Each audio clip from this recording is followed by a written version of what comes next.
Hi everyone, in this video we'll look at the Estimates module. Estimates can be a powerful tool to quickly send quotes, review whether the customer has viewed the quote, and upsell items or other services you may offer. First, we'll look at the Options tab to set up a few defaults. First is the pricing option and how the customer will view your pricing. We have one total price. This will only show the total of the quote. One price per schedule with a combined total. This will show pricing at each schedule with a total price. More about schedules later. Next is separate time and materials totals with a total quote price. Itemized material list, one price. This will show a list of materials for each schedule with one price, including any time charges. Itemized material list, one price per schedule. Will list all materials in each schedule and a total for each schedule with a total price at the end. Itemized material list, itemized pricing. This will list all materials with itemized pricing. Itemized time and materials, one price per schedule. This will list all materials and time items with one price per schedule and a total price at the end. Itemized time and materials with itemized pricing. This will list itemized pricing for all schedules and one total price at the end.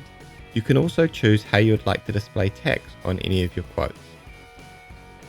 This reply email address will be the address that quotes will display as the return address, should the customer accept the quote or ask a question. You can also choose to email yourself a copy of all quotes.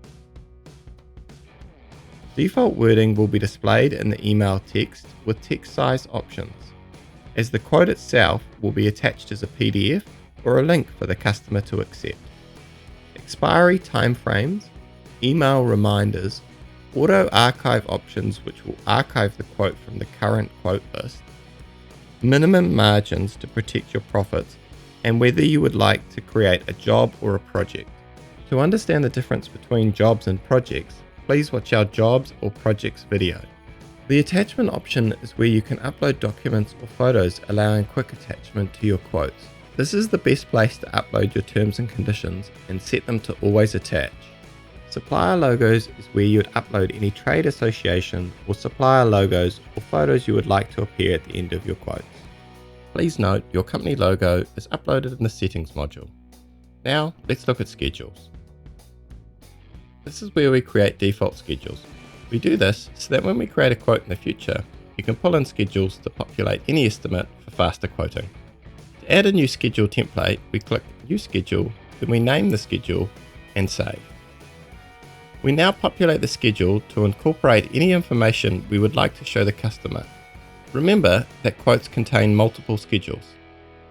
First, we create the scope of work. This is bullet points that let the customer know exactly what we will be providing for them or plan on doing within this schedule. We have an option on the side to upload an image to this schedule to display a product or show a result you are trying to achieve. Next, we add time and materials into the schedule. In the material section, you can select the sell price. If we click the information icon, we can see all the sell prices as well as our buy price. We can add MISC charges and set new margins across all items. Update pricing will change the material prices to match your database if you have revised an old quote or used an old template.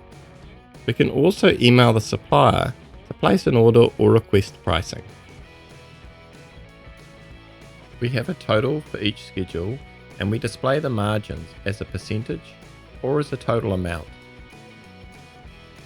The options at the bottom. This is where we can upsell the customer. It might be for an upgraded product or even just to inform them of different options. Options are displayed as one price per line and can be selected by the customer if you send out the link, making accepting it as simple as ticking a box. When we are finished with the schedule, we click Save and Exit. Next is templates. It is recommended to have a general template to include your introductions and sign-offs. You might also have quotes that are very common, so it may pay to create a template for them also. Same as before, we go to New Template, then we give the template a name. We then type out an introduction, normally something about how great your business is and how you show pride in your work. Next is Scope and Pricing. This is where you can create or insert save schedules. You can also create them here using the same process as creating a schedule template. You can have unlimited schedules in your quote. Now we add exclusions and notes. This is to highlight any potential issues or special terms that you might have to be met.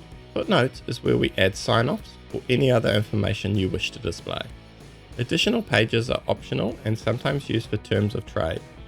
Attachments can be added from ones we uploaded in the options section, or we can add quote-specific attachments. These files can later be copied and pulled into any job or project you create. Next is the MISC section. This is for your use only. This might include notes about where to source parts. This section cannot be seen by the customer receiving your quote. Once we have completed the template, we click Save and Exit.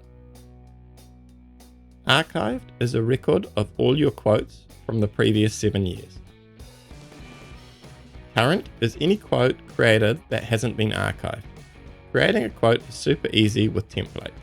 We select New Quote, select the customer that the quote is for, and select a site if they have multiple sites. Select if it's a quote or an estimate, and insert a template or create a blank quote.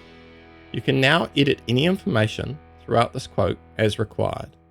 We can retitle the quote, change the customer, choose a different expiry date, change site or add new site, add additional contact information, choose different pricing and tax options, change introduction, edit any scope and pricing as required, add pricing option normally for upselling, add schedules either template or blank, change footnotes or additional pages, select any attachments or logos you would like to attach. You can add a visit to book a time and date to attend, scope the work to be quoted. We can preview the quote on the left either in traditional or contemporary. We can email the customer the quote. If we use this option, we can send it as a link or PDF. This is what the customer will see, and they can easily select the options, which is a great way to upsell. And they can accept your terms of trade, or decline or comment on the quote. If a quote has a comment or is accepted or declined, we will email you to notify you of the status change. We can also see if they've opened the link. In the option section, we can create a job or a project. This will depend on the options you set earlier. When we create a job or project from a quote, we have a couple of options. To select any options that the customer may want, if this was selected by the customer in the link, the option will already be selected. We can then pull any information we would like to the job or project. This can be plans or photos you have attached earlier, or material lists. We can lock a quote. This means the quote can no longer be edited. This will automatically occur when the quote is emailed, so that you will always have an exact copy of what you sent to your customer. You can create a revision. This could be from a locked quote or an expired quote, or if the customer would like a new quote edited from the original. We can insert a template. We can use the current quote to create a new template, or we can add the quote to an existing project as a variation. This is used when you quote a project. Once you have started that project, they request a variation to be quoted. We can then insert a new quote into the existing project. Lastly, we can archive the quote to clear out our current list. This concludes our estimate module, and as always, our support email is always free. support@itrade.net